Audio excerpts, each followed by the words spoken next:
Buenas noches para los que están en Europa. Buenos días para los que están en Latinoamérica. Continuamos con nuestros estudios del Evangelio de Juan. Abran sus Biblias en el Evangelio de Juan, en el capítulo 7, que nos toca continuar el día de hoy. Capítulo 7 del Evangelio de Juan. Y manténgalo ahí abierto, que es el pasaje que vamos a estudiar. Antes de empezar, naturalmente, pedimos la dirección de Dios y su sabiduría. Padre, gracias por este tiempo. Toma ahora este tiempo para bendecir a cada persona que está escuchando este mensaje a través del internet. Toca los corazones, guíanos, Señor.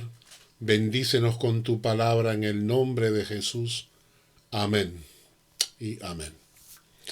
La semana pasada estábamos hablando acerca del capítulo 7 de Juan, la primera parte, que es cuando Jesús se encuentra con sus hermanos. Si ustedes agarran el capítulo 7, desde el versículo 1 hasta el versículo 9, se nos cuenta que se acercaba la fiesta de los tabernáculos.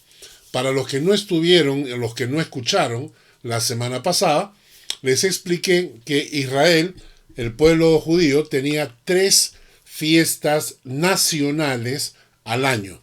3 grandes fiestas de celebración. La primera es conocida como la fiesta de los panes sin levadura, o también conocida como la fiesta de la Pascua. Y luego, 50 días después, había la fiesta de las semanas. Se le llamaba las semanas porque era 7 semanas, 49 días, 50 días. Entonces era la fiesta de las 7 semanas, o también llamada la fiesta del Pentecostés, que era la fiesta a los 50 días después de la Pascua.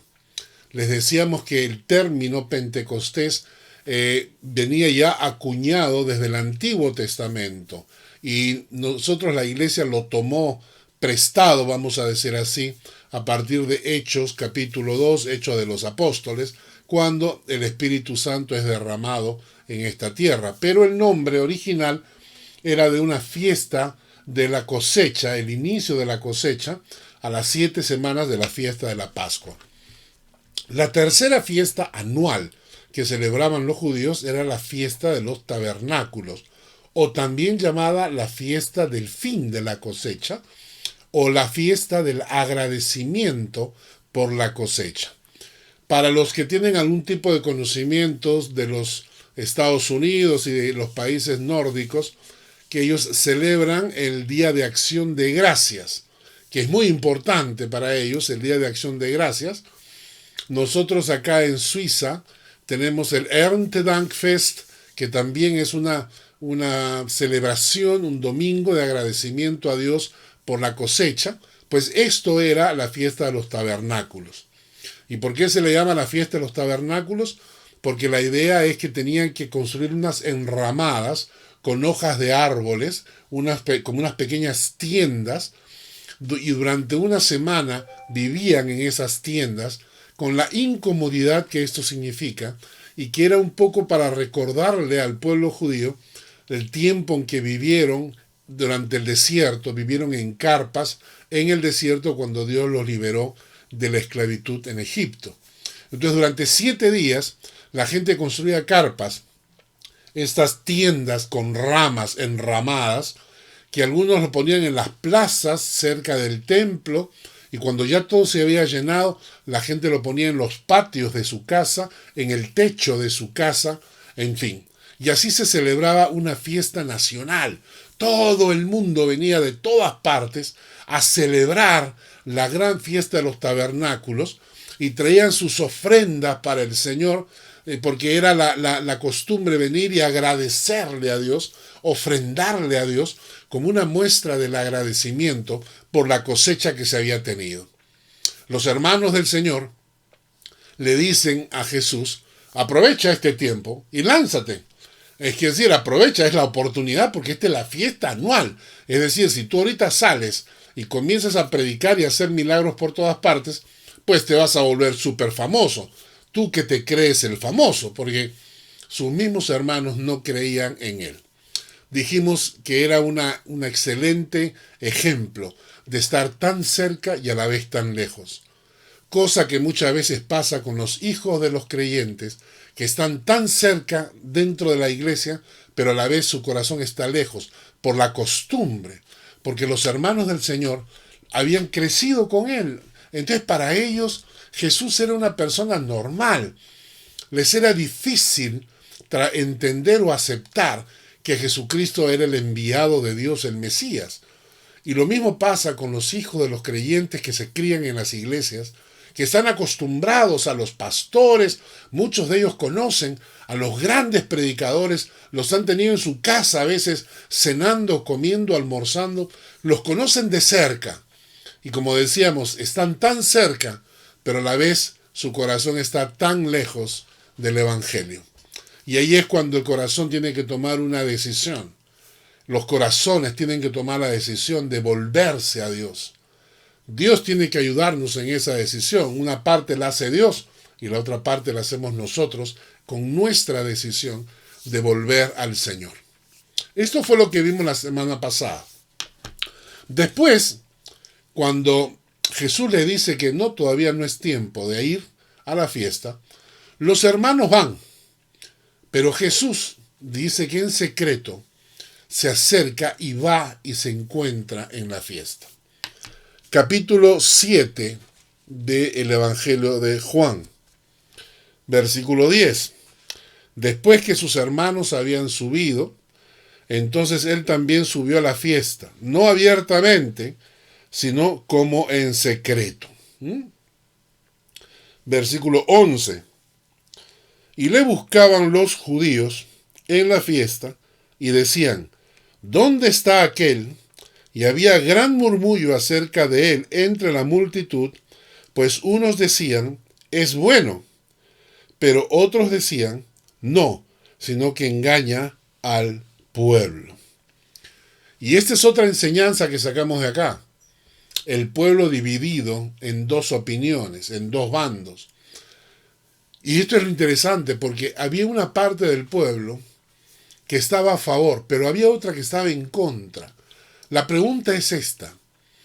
Jesús haciendo milagros, multiplicando panes y peces, caminando sobre el agua, haciendo caminar a paralíticos, dando la vista a los ciegos, y aún así hay un grupo de gente cuyo corazón se niega a creer.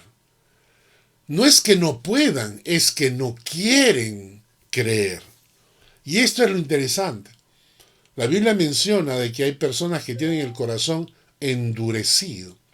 Hay un texto en Mateo capítulo 13, versículos 14 y 15. Lo tienen ahí en la pantalla para los que quieran apuntar. Mateo capítulo 13, versículos 14 y 15. Dice, de manera que se cumple en ellos la profecía de Isaías, que dijo, de oído oiréis, y no entenderéis, y viendo veréis, y no percibiréis, porque el corazón de este pueblo se ha engrosado, y con los oídos oyen pesadamente, y han cerrado sus ojos, para que no vean con los ojos, y oigan con los oídos, y con el corazón entiendan y se conviertan, y yo los sane. Y esta es la parte fuerte y triste. Tener un corazón endurecido, engrosado, un corazón lleno de grasa que impide al corazón reconocer y aceptar que tenían delante al Mesías. He conocido mucha gente que no importa lo que tú le digas, no importa cuánto tú le demuestres la existencia de Dios o las evidencias de un Dios creador. No importa cuánto testimonio le puedas dar de lo que Dios ha hecho en tu vida. Cuando la gente no quiere creer, no cree. Aunque se le aparezca un ángel, no van a creer. Van a buscar alguna explicación, alguna escapatoria, alguna salida, cuando el corazón es duro. Yo no quiero tener un corazón duro así. Yo no quiero tener un corazón sordo. Acá dice un corazón sordo y ciego.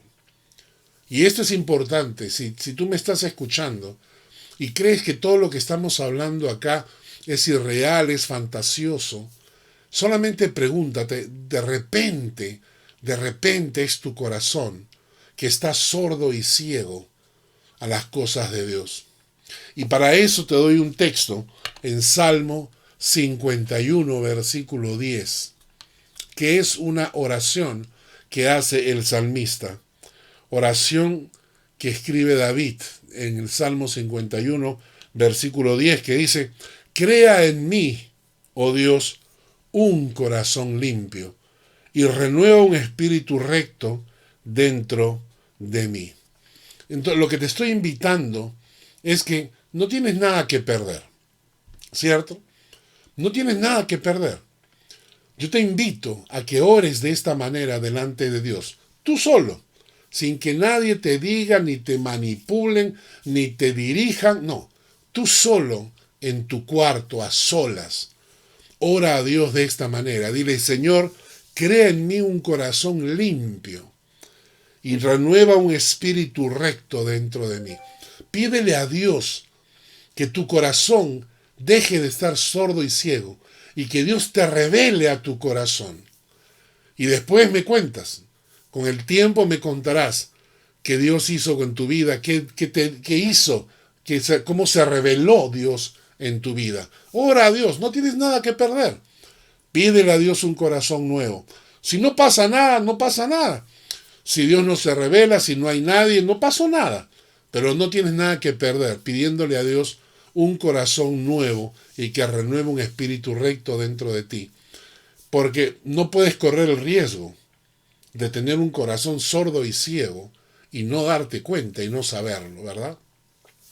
Por otro lado, si bien es cierto, le pedimos a Dios esto, también hay algo que tiene que venir de nuestra parte, de nuestro libre albedrío. Y esto lo encontramos en Malaquías capítulo 2, versículo 2. El versículo lo tienen en la pantalla. Malaquías capítulo 2, versículo 2, que dice: si no oyereis y si no decidís de corazón dar gloria a mi nombre, ha dicho Jehová de los ejércitos, enviaré maldición sobre vosotros, maldeciré vuestras bendiciones, y aún las he maldecido porque no os habéis decidido de corazón. No os habéis decidido de corazón. Hay una parte que tiene que venir de ti. Hay una decisión que tiene que venir de ti. Que tú tienes que decirle a tu corazón: quiero tomar una decisión de conocer la verdad. Quiero tomar la decisión de conocer a Dios, de buscar a Dios. Si hay un Dios en el cielo que me está escuchando, yo quiero tomar la decisión de encontrarlo, de buscarlo. No tienes nada que perder. Si no existe ningún Dios, no tienes nada que perder, pero por lo menos lo intentaste. Por lo menos lo intentaste. Pero tu corazón no tiene que cerrarse, no tienes que bloquearte, ¿no? A veces cuando uno discute con una persona necia, cuando una persona está cerrada, no llegas a ningún acuerdo porque no importa lo que tú le digas, la persona va a cerrar su corazón y te va a contestar que no, va a buscar respuestas, va a buscar excusas. No es esta la idea es que tu corazón realmente se abra ante Dios, no ante una iglesia, no ante un pastor, pero ante Dios. Que tú digas: voy a decidir en mi corazón buscar a ver si hay un Dios en los cielos. Y que Dios esté escuchando tu oración y la decisión. Y estas dos cosas juntas. Esa oración donde tú le pides a Dios que se muestre a tu corazón. Y la decisión que tomas. Juntas son indestructibles. Porque Dios se muestra al corazón que le busca. Bien. Y ahora sí nos vamos al versículo 13.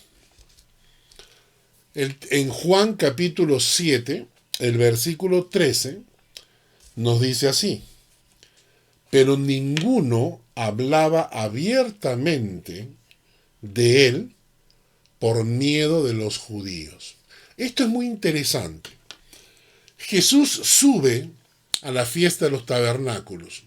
Y lo hemos dicho que subió en forma secreta. Y ahora se encuentra con esta situación ante los judíos, y los judíos que lo están viendo están discutiendo entre ellos, y unos discuten que están en contra, ok, entonces los judíos están felices con la gente que están en contra, pero hay un grupo que está a favor. Hay un grupo, dice el texto, en el versículo 12, dice, que algunos decían, Él es bueno. O sea, había un grupo de personas que consideraban que Jesús era bueno, que Jesús podía ser el Mesías que estaban esperando. Había este grupo de personas, pero este grupo de personas no tenían el valor de hablar. ¿Por qué? Dice el texto, por miedo a los judíos. Y esto va a ocurrir después, cuando Jesús fallece en la cruz. Es previamente traicionado por la multitud. Esa multitud que cuando Jesús entra a Jerusalén sentado sobre un burrito, un pollino, ¿no? un bebé de asno, la gente le cantaba, Hosana, Hosana al que viene en el nombre del Señor. Y tendían sus mantos y gritaban y alababan a Dios, Hosana. Esa gente que alabó a Jesucristo cuando entró a Jerusalén, no tuvo los pantalones para defenderlo cuando los judíos los llevaron ante Pilatos. Y cuando los ponen delante a un asesino, a Barrabás, ponen adelante a un asesino, y al costado está Jesús. Y la multitud, manipulada por los judíos, tienen miedo de enfrentarse a los judíos, y entonces gritan, crucifícalo, crucifícalo. Y al final Pilatos tiene que soltar a un asesino para condenar a un inocente.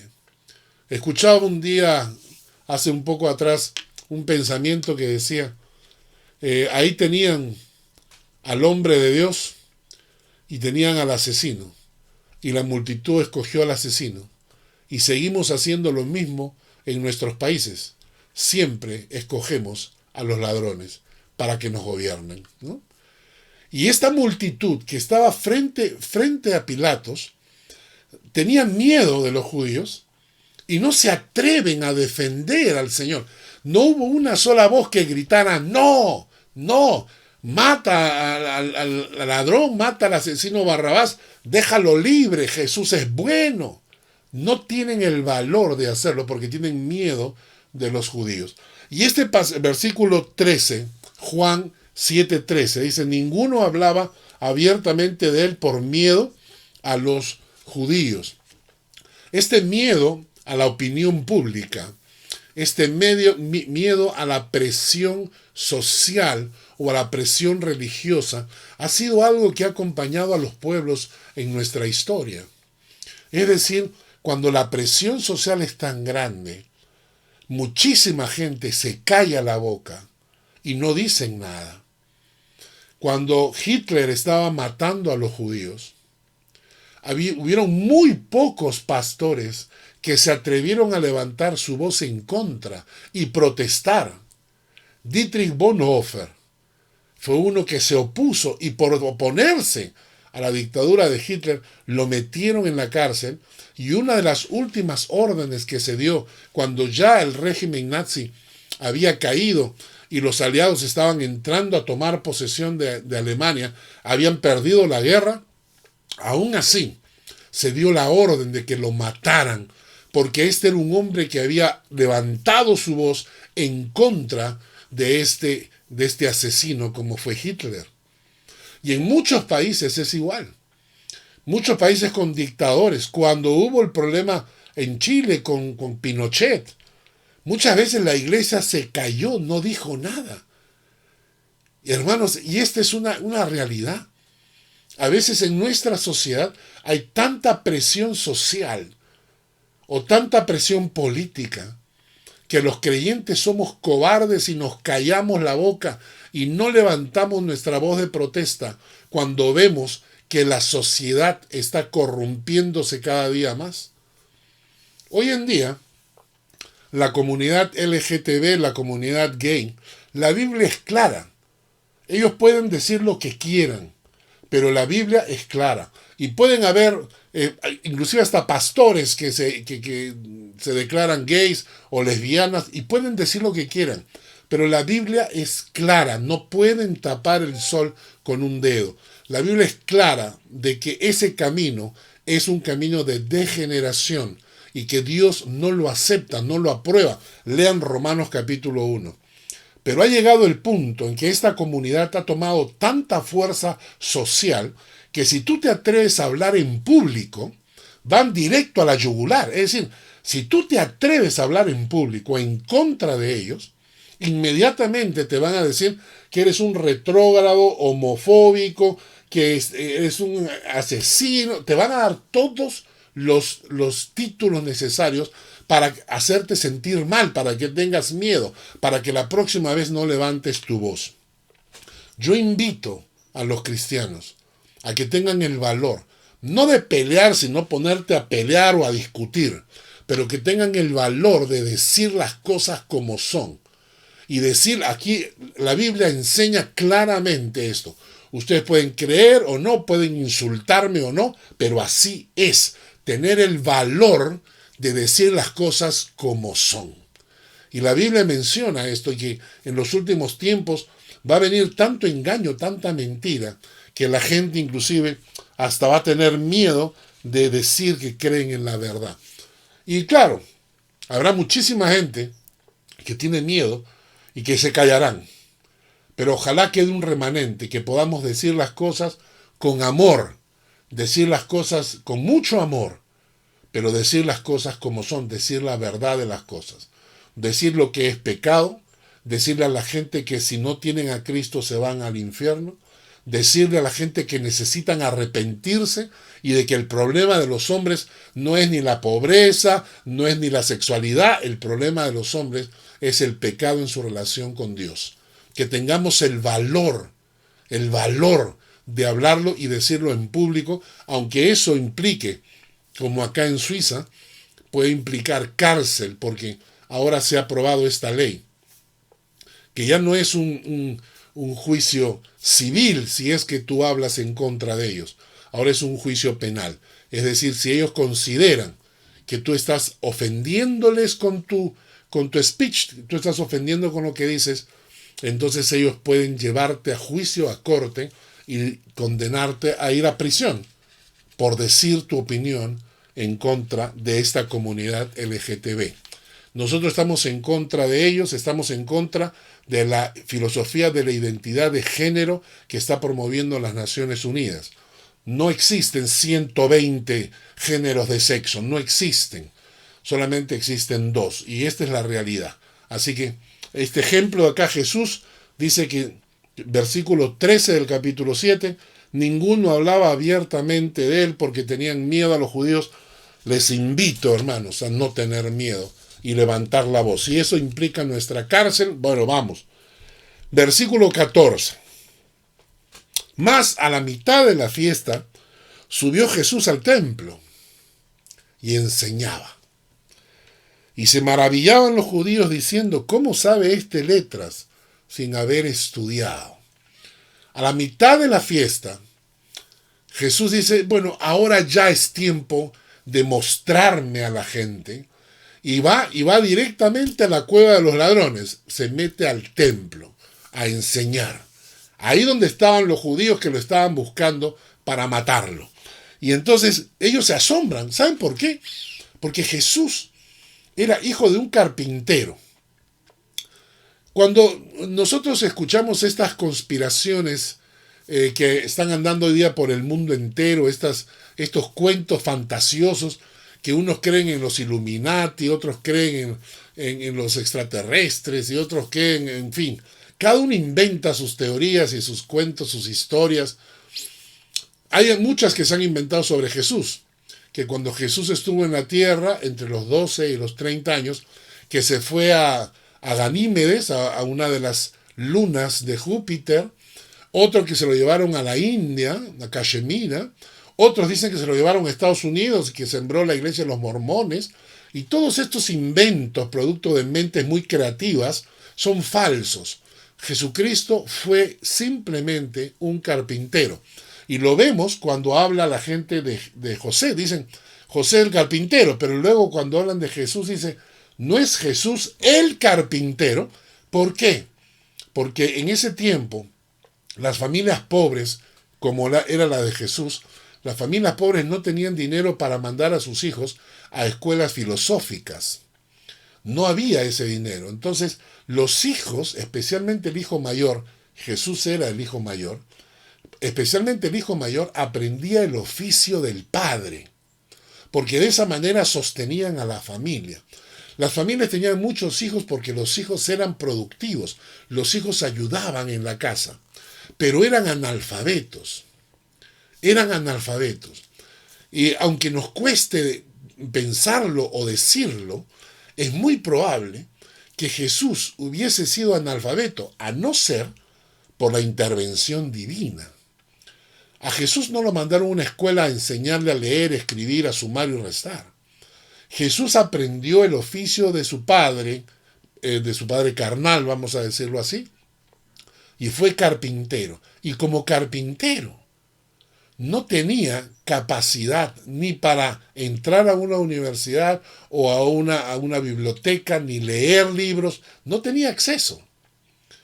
Y cuando ya él tiene 12 años, ya se muestra su sabiduría divina. En Lucas capítulo 2, versículo 41 al 52, lo tienen en la pantalla. Lucas capítulo 2, versículos 41 al 52. Iban sus padres todos los años a Jerusalén en la fiesta de la Pascua. Cuando tuvo 12 años, subieron a Jerusalén conforme a la costumbre de la fiesta.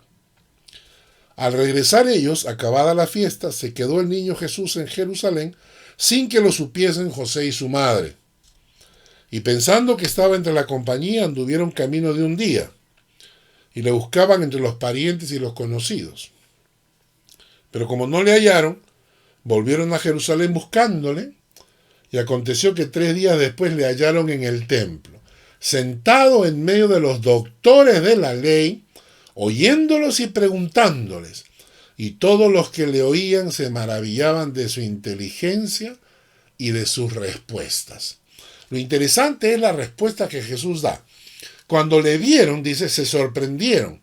Y le dijo a su madre, hijo, ¿por qué nos has hecho así?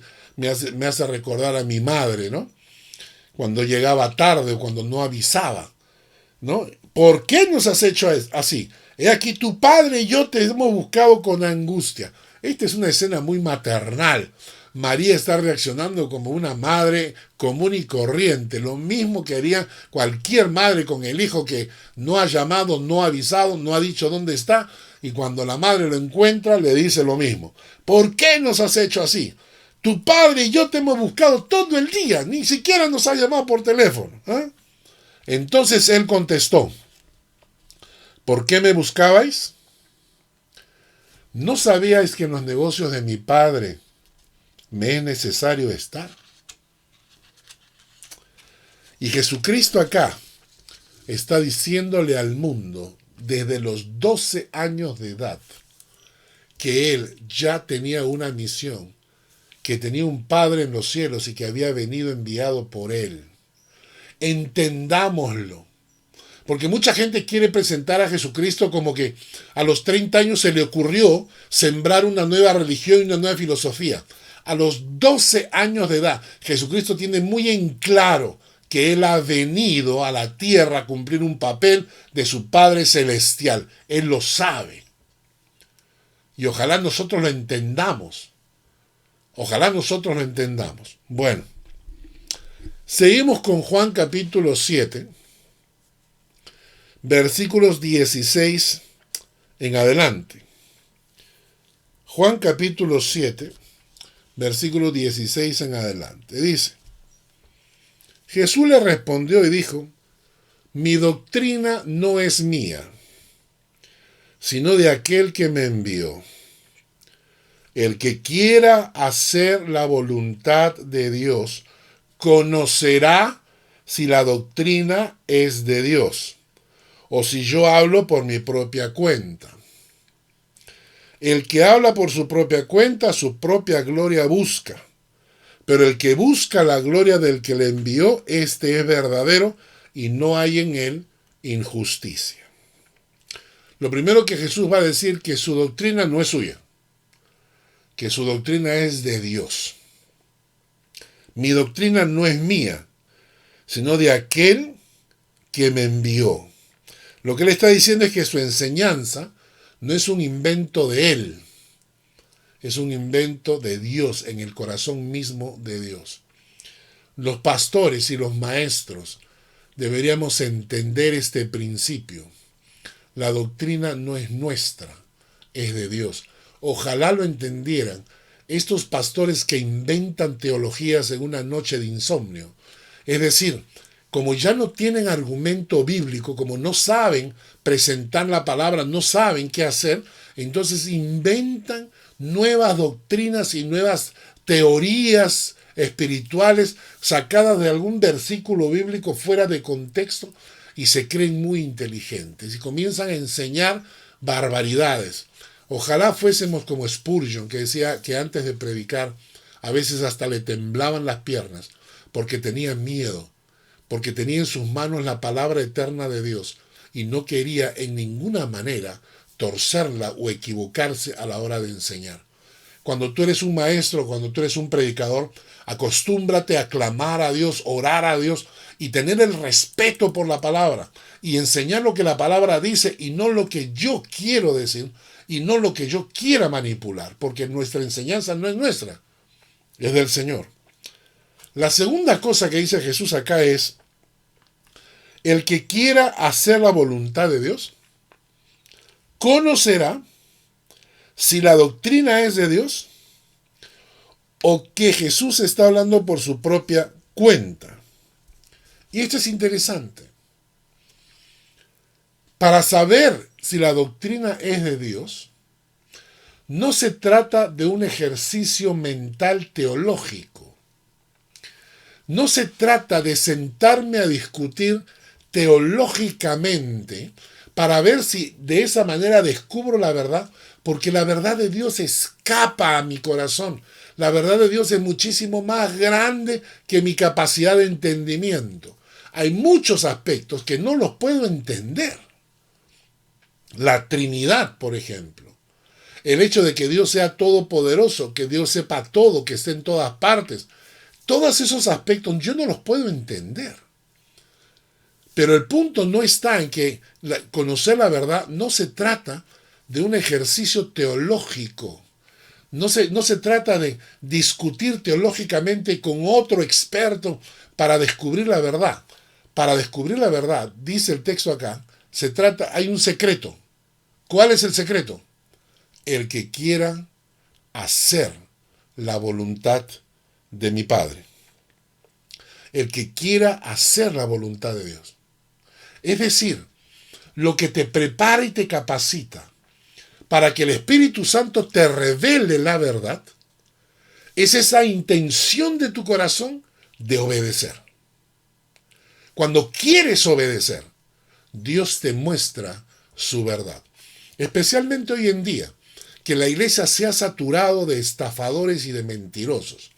La iglesia se ha llenado de falsos profetas y falsos maestros que están enseñando doctrinas que son humanas y que no son de Dios.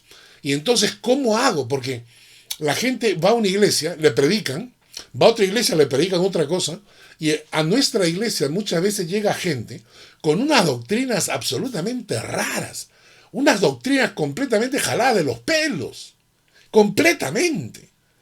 Y ellos mismos no saben que están siendo mal enseñados, no lo saben. Entonces, cuando la gente me pregunta, ¿pero y qué hacer? Entonces, tienes que confiar en que el Espíritu Santo te va a guiar a la verdad. Pero ¿cuándo es que el Espíritu Santo te guía a la verdad?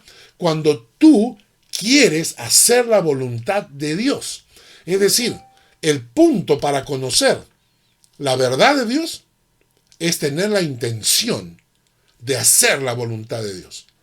Y cuando tu corazón quiere hacer la voluntad de Dios, es cuando el Espíritu Santo te muestra la verdad. Si no, no. Si tú quieres tu propia verdad, el Espíritu Santo no te va a revelar la verdad de Dios, porque ¿para qué va a perder tiempo contigo? Tú no quieres escuchar la verdad, tú solamente quieres escuchar lo que tú quieres oír. La Biblia habla de tener comezón de oír, que te pique el oído, y tú buscas a alguien que te rasque, muy bien, que te rasquen el oído para que te sientas contenta, que te sientas feliz. Pero no vas a descubrir la verdad. Te van a engañar, te lo vas a creer, vas a ser uno de tantos engañados más. Porque tú no estás buscando la verdad. Pero cuando tú sinceramente estás buscando la verdad, cuando tú dices yo no quiero estar engañado, el factor determinante es que tú quieras hacer la voluntad de Dios, sea cual sea. Cuando tú le dices, Señor, yo realmente quiero hacer tu voluntad, no quiero hacer mi voluntad, no quiero ir a una iglesia que me predique lo que yo quiero escuchar, no voy a una iglesia donde me sienta bien, voy a una iglesia donde me confronten con la verdad, porque yo quiero hacer tu voluntad. Eso es lo que determina que el Espíritu Santo te guíe a la verdad. Si tú no quieres hacer la voluntad de Dios, ¿para qué el Espíritu Santo va a perder tiempo contigo? ¿Para qué? Si no quieres saber la verdad. Cuando tú le dices a Dios, Señor, yo realmente quiero saber la verdad, es cuando tú le dices, yo estoy dispuesto a hacer tu voluntad, quiero hacer tu voluntad, sea la que sea. Y acá hay un punto importante. Existe en las iglesias cristianas lo que yo llamo la obediencia selectiva. Este es un autoengaño, es una manera de autoengañarme a mí mismo. ¿Y a qué me refiero con esto? La obediencia selectiva es que yo selecciono lo que voy a obedecer y lo que no voy a obedecer.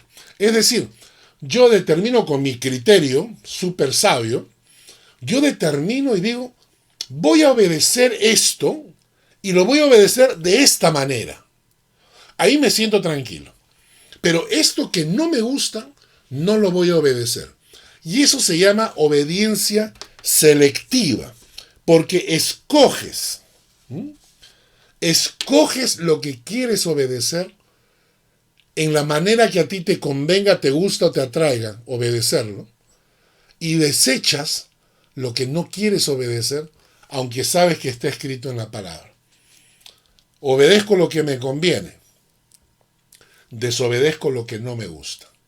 Hay tanta enseñanza bíblica, yo he conocido muchísima gente y yo mismo me he visto confrontado en mi vida cuando he tenido que evaluar mi vida y me doy cuenta de que hay cosas que no me gustan. Y como que me hago el loco, ¿no? Como que miro para otro lado y que digo, no pasa nada. Entonces miro para otro lado. Pero cuando yo realmente quiero conocer la verdad, yo debo tener un corazón dispuesto a obedecer y hacer la voluntad de Dios como es. Hay muchos textos bíblicos que nos enseñan qué es lo que Dios nos pide. Y la mayoría de creyentes agarran esos textos bíblicos y aplican la obediencia selectiva. Dice el Señor, por ejemplo, que el día domingo es el día del Señor, que hay que santificar el día del Señor. Santificar significa apartarlo para Él. ¿Cuánta gente entiende que esto es todos los días del Señor? Es una vez a la semana. Nosotros nos reunimos los domingos porque fue el día en que el Señor resucitó, el primer día de la semana. Y entonces encontramos creyentes que dicen, no, sí, en los domingos, pero cuando pueda, cuando tenga tiempo, si me llevan, si me recogen, porque si no, ¿no? Entonces, esa es obediencia selectiva. Porque la palabra dice que yo debo santificar el día del Señor. Siempre. Cada domingo debo santificarlo. Aunque esté de vacaciones, aunque esté de viaje, tengo que buscar un lugar donde congregarme, donde adorar, donde buscar al Señor. Obediencia selectiva. Cuando la Biblia te dice que hay que amar a tu esposa, que tienes que amar a tu esposa como Cristo amó a la iglesia. La gente inmediatamente empieza a utilizar las disculpas para la obediencia selectiva. Sí, yo la voy a amar, pero tampoco, ¿no es cierto? Hay que cuidar acá, ¿no? O cuando la palabra enseña sobre las esposas sujetándose al marido, ahí sí hay un lío tremendo. Se arma la toletol en la iglesia para discutir sobre ese tema, ¿eh? Y es que buscamos esas partes que nos gusta obedecer y las obedecemos. Y las partes que no nos gustan las desobedecemos. Dice la palabra de Dios, indefectiblemente diezmarás. Dice la Biblia en Levítico, indefectiblemente diezmarás. ¿Y la gente qué hace? Selectivo. Bueno, aquí nomás una partecita. Esto no, pues tampoco tanto. Estos pastores son así, ¿no es cierto? Los hijos, obedecer a vuestros padres. Si tú quieres conocer la verdad, es necesario tener la actitud, el que quiere hacer la voluntad de mi Padre. Por eso es mi oración. Hago mía la oración de Cristo. De Pablo, en 2 Corintios 10:5, ahí lo tienen en pantalla, 2 Corintios 10:5, que dice,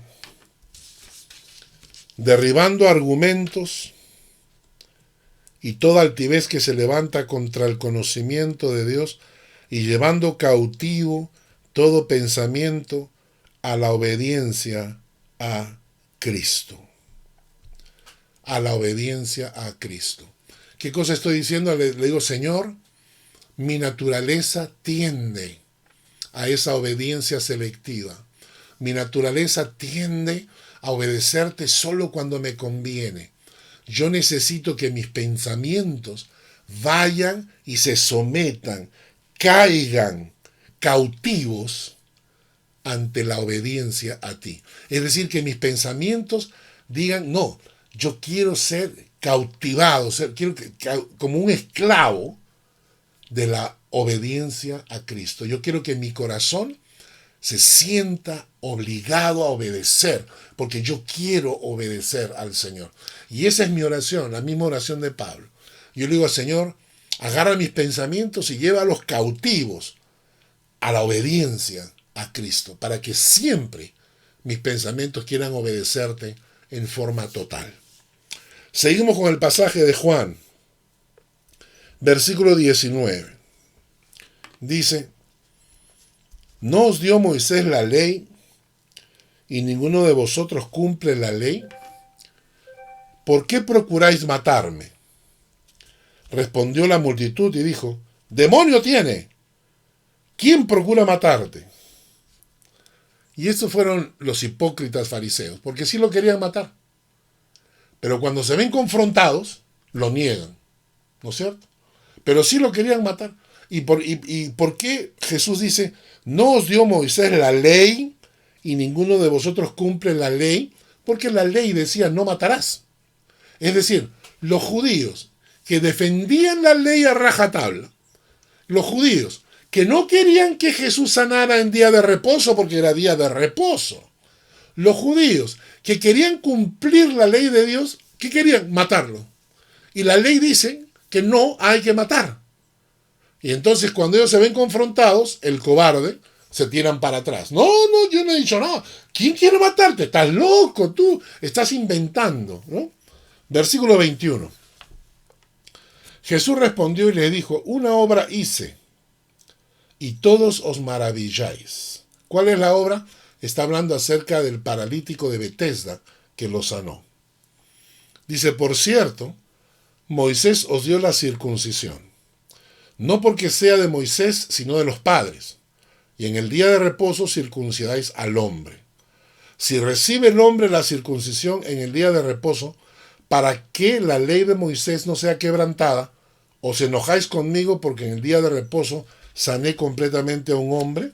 Jesús les está diciendo que había una ley que los judíos defendían, y era que en día de reposo podían circuncidarse. Entonces, eso sí se podía hacer. Sí se podía circuncidar al hombre en día de reposo.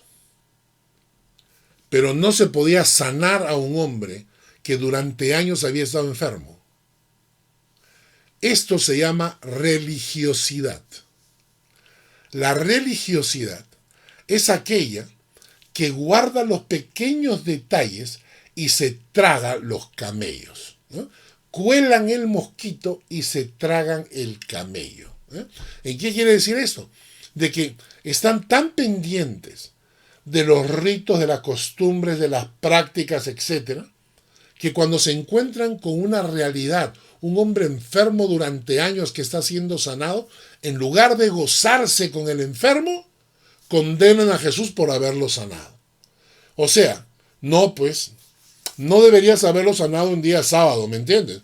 Deberías haber esperado a sanarlo el día lunes o el martes, ¿no? Al fin y al cabo, ha estado enfermo durante años. ¿A quién le importa si aguanta un par de días más? Pero no quebrantes el día de reposo. Eso es religiosidad.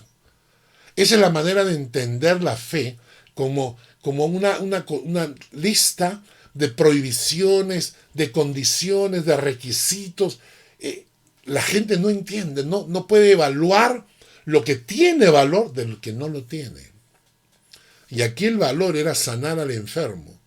Y esta gente estaba defendiendo, no, te puedes circuncidar en día sábado, pero no puedes sanar a un enfermo. Un creyente fiel. Ellos, los judíos, habían perdido la brújula. Y saben, ahí es interesante, porque el creyente fiel, y lo he dicho antes, el creyente fiel es aquel que puede dar la vida por su fe. Pero los fanáticos religiosos son los que están dispuestos a matar por su fe.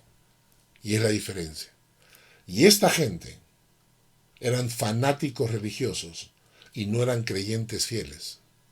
Porque lo que ellos querían era matar por su fe, en lugar de morir por ella. Vamos terminando el capítulo 7, el versículo 24. La próxima semana continuamos del versículo 25 en adelante. Y acá Jesús termina diciendo una frase. Dice, no juzguéis según las apariencias, sino juzgad con justo juicio. Y este es un pasaje interesantísimo que demanda un estudio completo. ¿Juzgar o no juzgar? That's the question. Esa es la pregunta. ¿Podemos juzgar o no podemos juzgar? Voy a tratar de hacer un pequeño resumen en los 10 minutos que nos quedan antes de completar la hora de estudio. Hay varios pasajes que nos hablan de esto. Realmente juzgar tiene muchos peligros.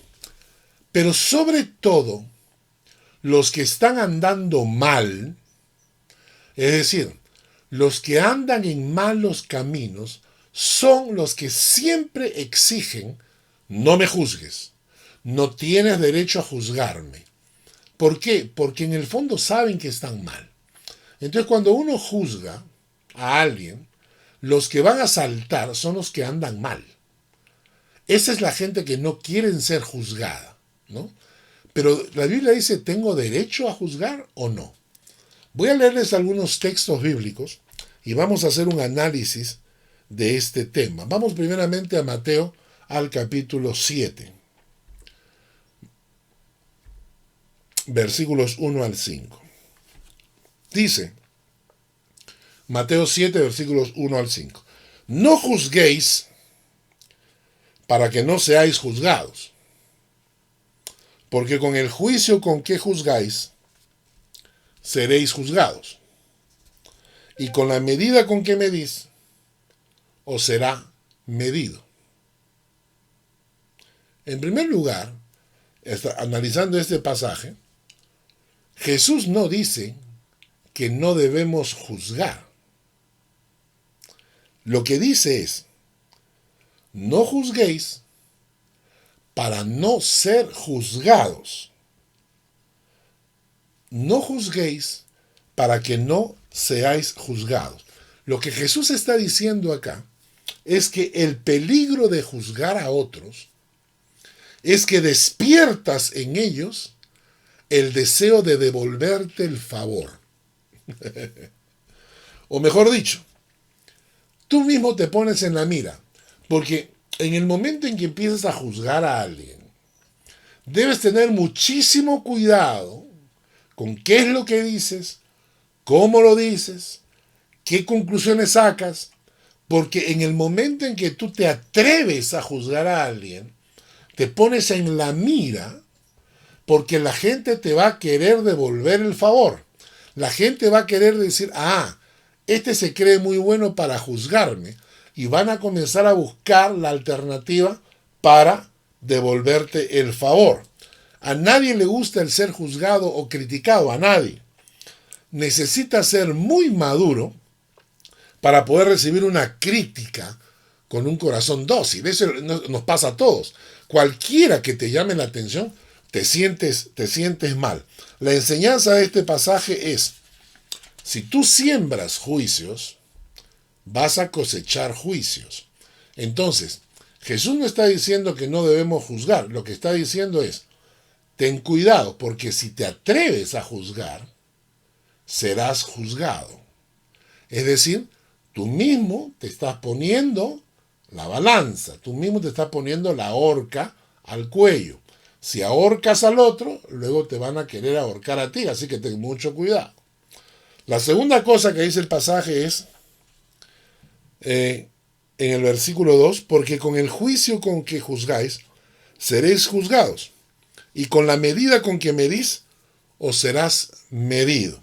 Entonces, no dice que no debemos juzgar, pero te advierte que con el juicio con que tú estás juzgando, de esa misma manera te van a juzgar. La medida que utilices, esa medida la van a usar contigo. Si eres muy exigente, si eres muy perfeccionista y juzgas lo que los otros hacen en base a esa exigencia y a ese perfeccionismo, también estás estableciendo la norma para que te evalúen a ti también. Con la medida con que medís, serás medido. Si exiges puntualidad y juzgas a las personas que llegan tarde, también te van a exigir puntualidad y también te van a juzgar el día en que llegas tarde. Si eres duro y condenas los pequeños detalles, lo mismo harán contigo.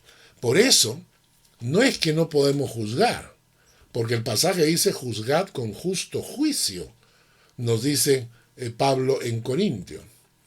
Pero lo que pasa es que cuando juzgas, te estás poniendo en la mira y estás estableciendo la norma con la cual te van a medir a ti también.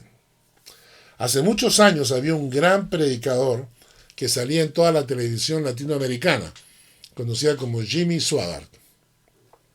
Si ustedes escucharon sus prédicas por la televisión, fue uno de los primeros teleevangelistas. Tuvo un ministerio internacional por todos lados. Cuando tú escuchabas las prédicas de él, era durísimo, pero durísimo. Y le dio durísimo a los dueños y promotores de revistas pornográficas de adultos, Playboy, Penthouse y todas esas revistas americanas con chicas desnudas. Y en todas sus prédicas él les dio de alma, cosa que es correcto, porque esas revistas podrían la mente de la gente, está bien. Pero lo que él olvidó es que en el momento en que él estaba haciendo ese juicio y estaba poniendo la medida de rectitud, de santidad, se suponía que él tenía que guardar esas normas también. Descubrieron a un pastor de su equipo que estaba en adulterio, lo despidió sin consultarle, sin preguntarle nada. El pastor en venganza contrató a un detective, el detective lo siguió a Jimmy Swaggart y lo pescaron saliendo de un motel con una prostituta.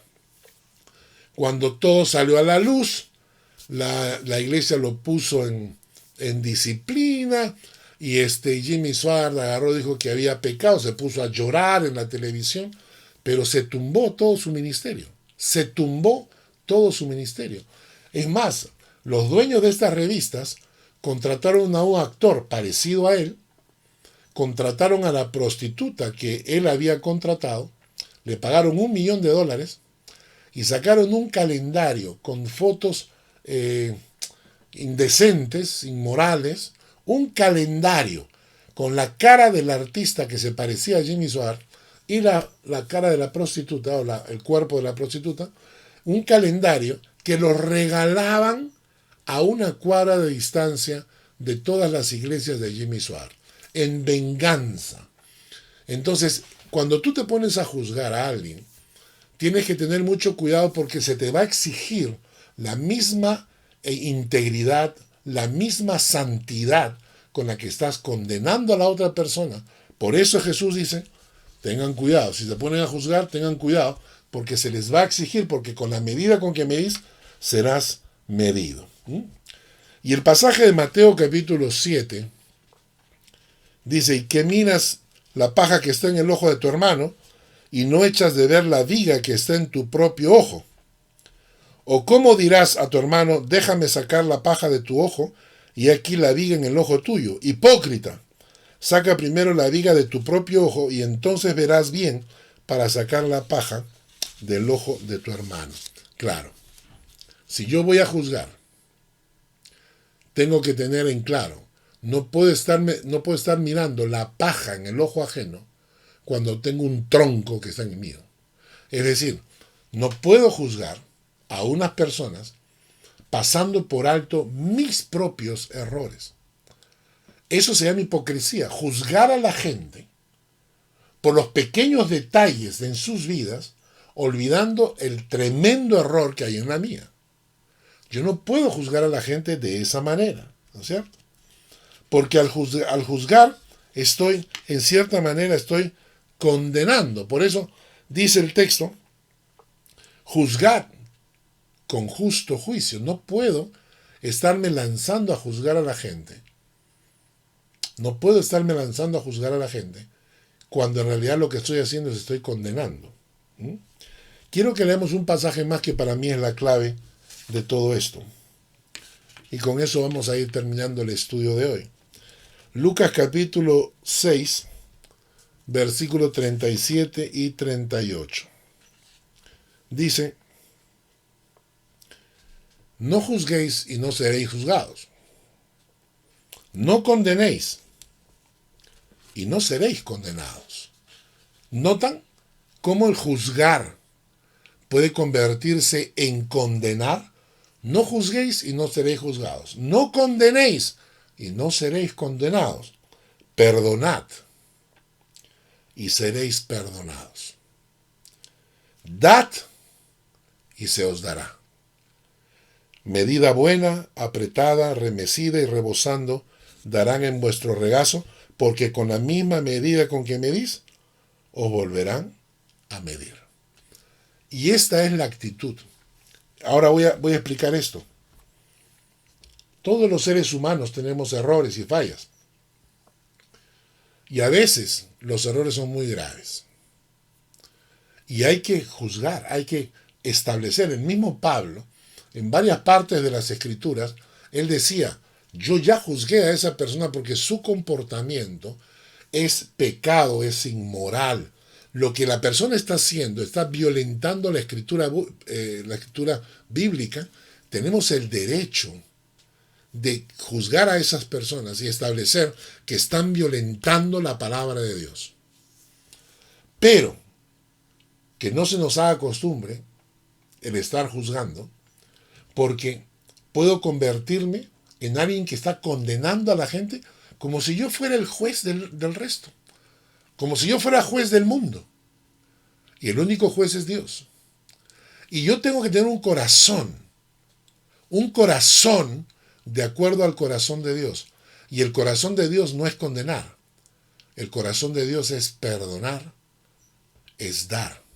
Entonces, antes de juzgar a las personas, tengo que estar viendo si tengo un corazón que perdona más que juzga, si tengo un corazón que ama más que condena, porque esa es la clave para poder, emitir un juicio correcto. Porque con la misma medida con que medís, os será medido. Si tú a la hora en que ves a una persona la confrontas, pero la confrontas con un ánimo de restaurarla, con un ánimo de perdonar, de la misma manera lo harán contigo. Por eso dice, perdonad y seréis perdonados. Juzgad y seréis juzgados. Perdonad y seréis perdonados. Condenad, seréis condenados. Dad y se os dará. Que este sea el corazón que tenemos cuando enfrentemos algún tipo de problemas, cuando veamos a personas que realmente están andando mal y queremos exhortarles. No queremos aplastarlos. No queremos exponerlos públicamente para avergonzarlos, sino que vamos con un corazón de perdón y de amor. Cuando vemos que realmente están violentando la palabra de Dios. No estoy suponiendo nada. La enseñanza de Corintios de Pablo es: juzgad con justo juicio. Es decir, juzgad de tal manera que haya un juicio que además es justo, que sea íntegro.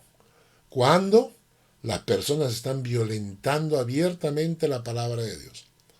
Que si no es así, mejor es callarse la boca. Porque cuando juzgas, te pones en la mira para ser juzgado también. Que Dios bendiga su palabra el día de hoy. Les invito a conectarse la próxima semana para continuar nuestro estudio de Juan capítulo 7 a partir del versículo 25. Vamos a orar para terminar. Señor, gracias por este tiempo y gracias por esta palabra y por esta enseñanza. Bendice a cada oyente en este momento. Oro por aquellas personas en la distancia que han escuchado esta palabra. Padre, toca sus corazones, llévales a ti, a un reencuentro contigo. Hazlo tú, Señor. Eres tú el único que puede hacerlo. Yo te bendigo en el nombre de Jesús. Amén y amén. Que Dios les guarde y les acompañe.